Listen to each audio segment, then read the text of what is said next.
చాలా బాధాతప్త హృదయంతో ఆయన ఉన్నారు. ఆయన్ని వచ్చి మాట్లాడవలసిందిగా కోరుతున్నాను. గురుగారు. ఒక సినీ నిర్మాత, మంచి వ్యక్తి, అందరితోనూ కలిసిమెలిసి చక్కగా ఎప్పుడు చిరునవ్వుతూ ఉండే మనిషి వడ్డీ రమేష్ గారు రాత్రి చనిపోవటం చాలా దురదృష్టం. వయసు కూడా ఆయనకు పెద్ద లేదు.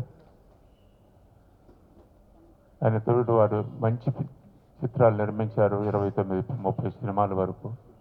అందులో దాసనారాయణరావు గారు 10 సినిమాలు డైరెక్ట్ చేశారు. అన్నీ పెద్ద హిట్సేను.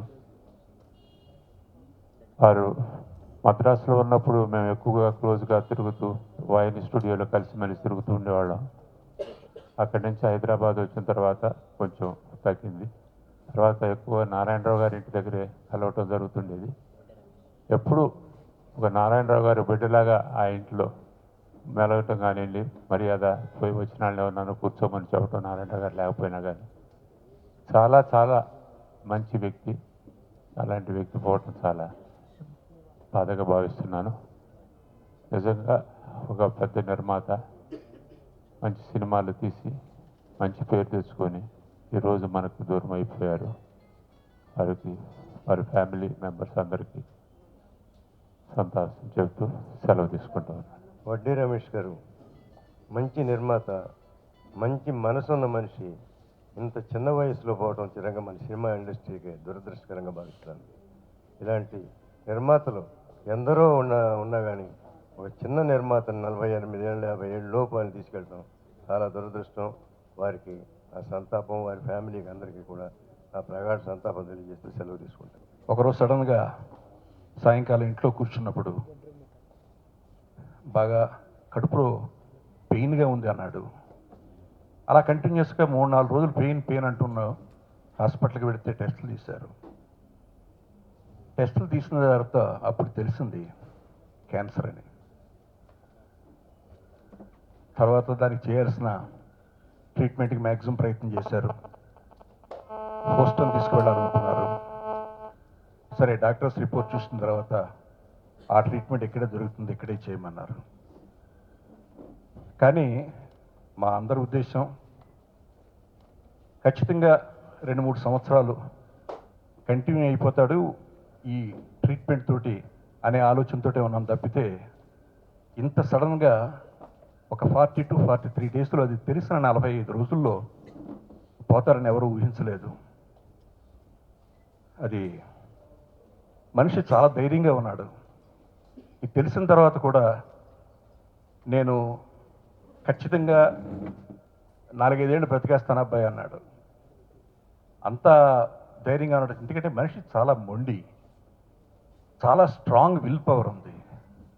క్యాన్సర్ వచ్చిన వాళ్ళకి ఎవరికైనా సరే విల్ పవర్ చాలా ముఖ్యం.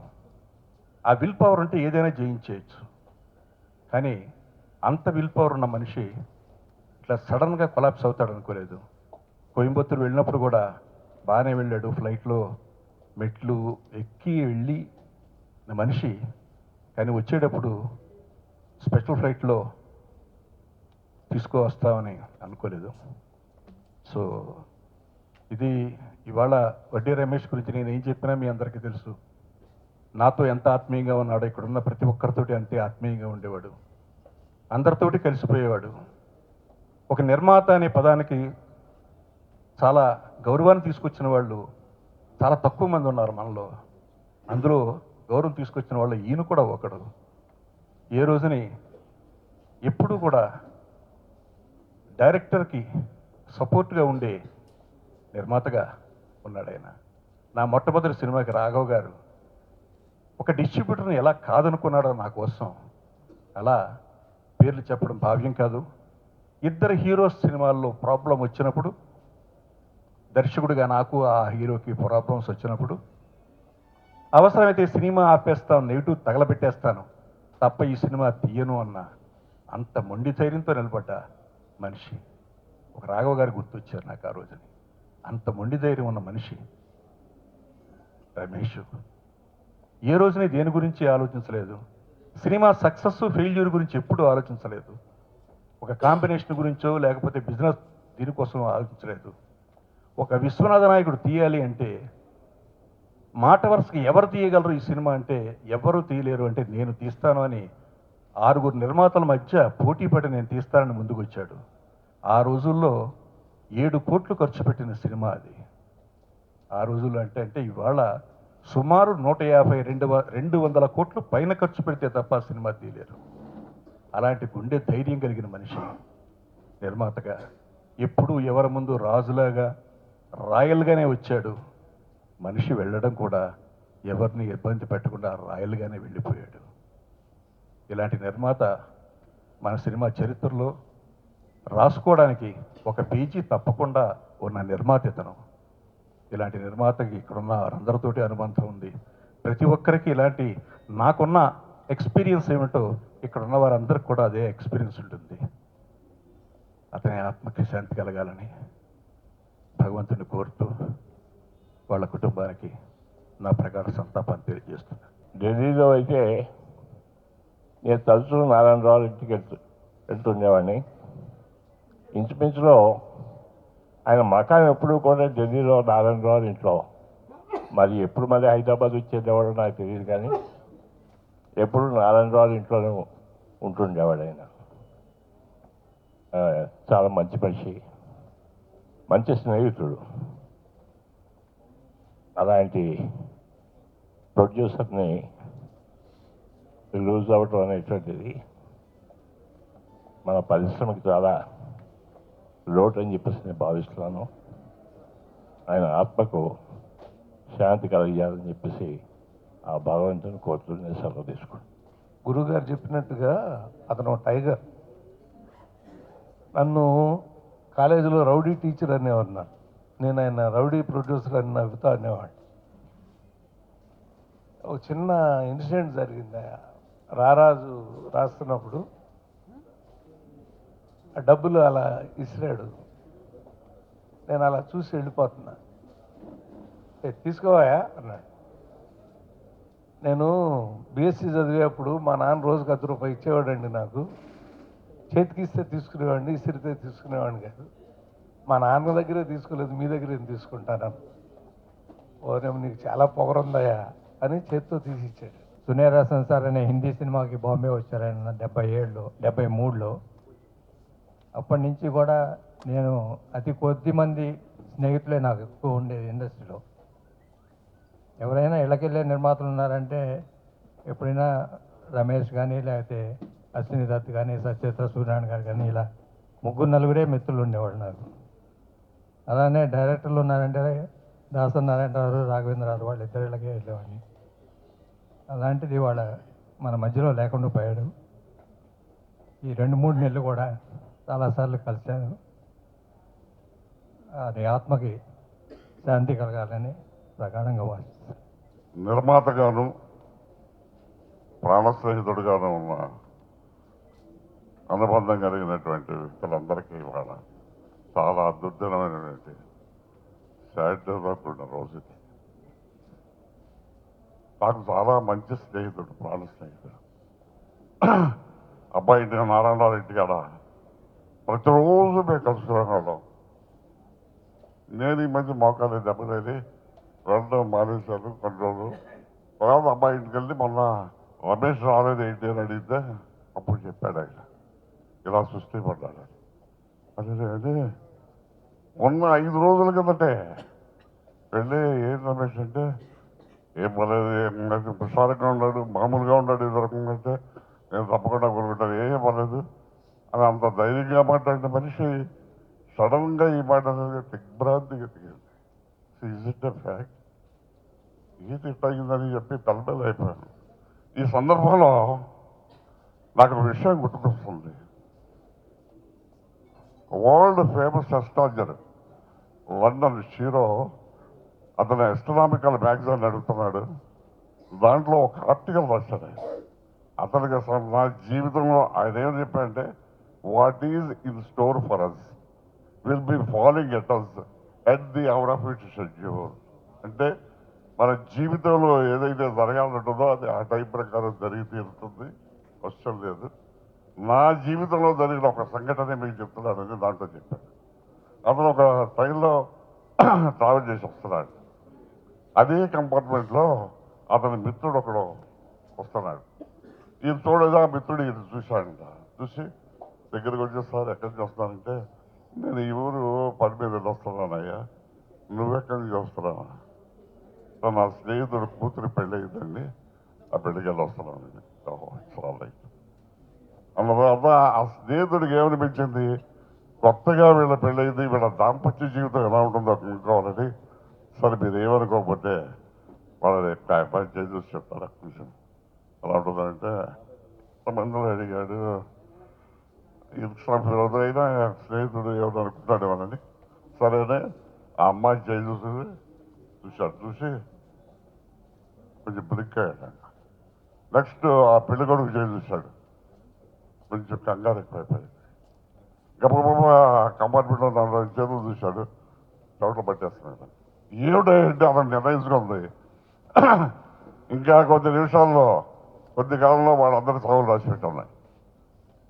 ఏంటి సడన్గా నేను ఎక్కడ చెబితే వీళ్ళందరూ ఏడుపులు పెడబెబ్బలతో ఇదైపోతారేమో అని చెప్పి చెప్పకూడదని ఓకే అతనే కంపార్ట్మెంట్లో కలే తిరిగేస్తున్నాడు. పుట్టినవాడు ఏదో ఒక రోజు గిట్టగా మానాడు.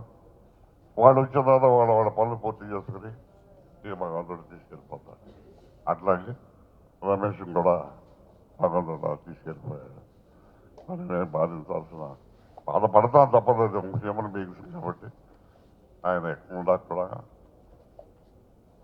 మరి నిజంగా ఒకే మాట, నిర్మాతగా గొప్ప నిర్మాతగా మంచి నిర్మాతగా సినిమా పరిశ్రమకి ప్రాణ స్నేహితుడు, మంచి స్నేహితుడు, ఎప్పుడు చిరునవ్వుతో నవ్వుతుండే స్నేహితుడిగా అతను స్నేహితులందరికీ తెలియని బాధే.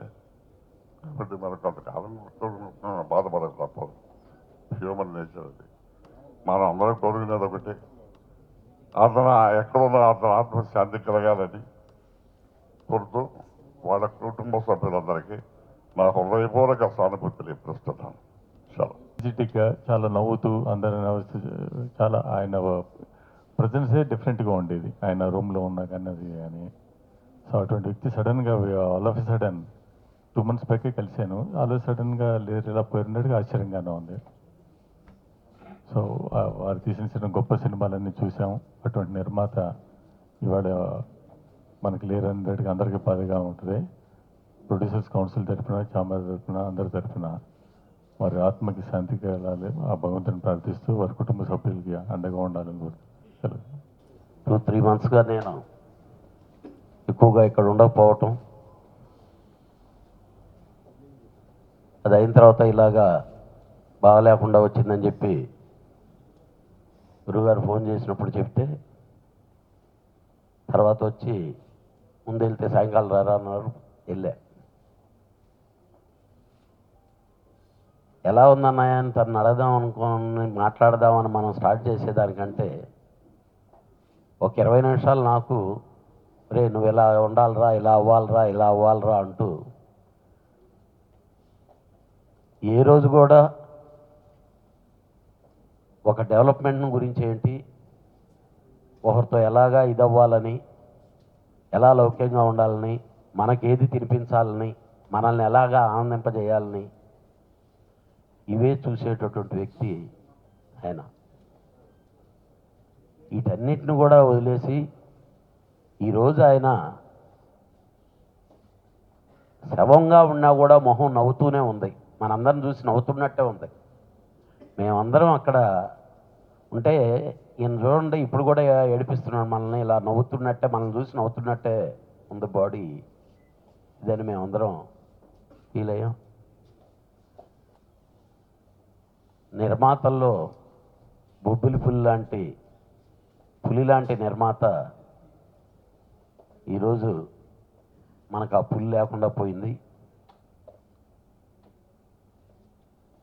ఎన్ననుకున్నా ఎన్ని చేసినా వీటన్నిటికంటే మించి నిన్న గోవాలో ఉంటే ఈ న్యూస్ రావడంతోనే ఫస్ట్ నేను ఫీల్ అయింది మా గురువుగారు ఏమైపోయి ఉంటారా అని.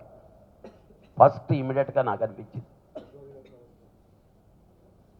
ఎందుకంటే ఇంకా గురువుగారికి ఇంకా అంత ఓపెన్గా మాట్లాడుకొని చెప్పుకునే మనిషి ఇంకెవరు నాకు తెలిసి మా తల్లి తర్వాత ఆమె కంటే కూడా ఈయనే ఉండుంటాడని నా ఫీలింగ్. ఇటు ఇండస్ట్రీకి అటు మా గురువు గారికి కానీ మనందరికీ తీరని లోటును మిగిల్చి ఆ పైన ఉండే వాళ్ళందరికీ ఎంటర్టైన్మెంట్ ఇచ్చేదానికి, వాళ్ళందరికీ మంచి భోజనాలు చేయించి పెట్టేదానికి, ఆనందింపజేసేదానికే దేవుడు అక్కడ తీసుకెళ్లారని చెప్పి నేను అనుకుంటూ ఆయన ఆత్మకు శాంతి చేకూరాలి. రావుండే రాముడు అయితే సినిమాలో ఒక వేషం ఇచ్చారండి, చిన్న వేషం.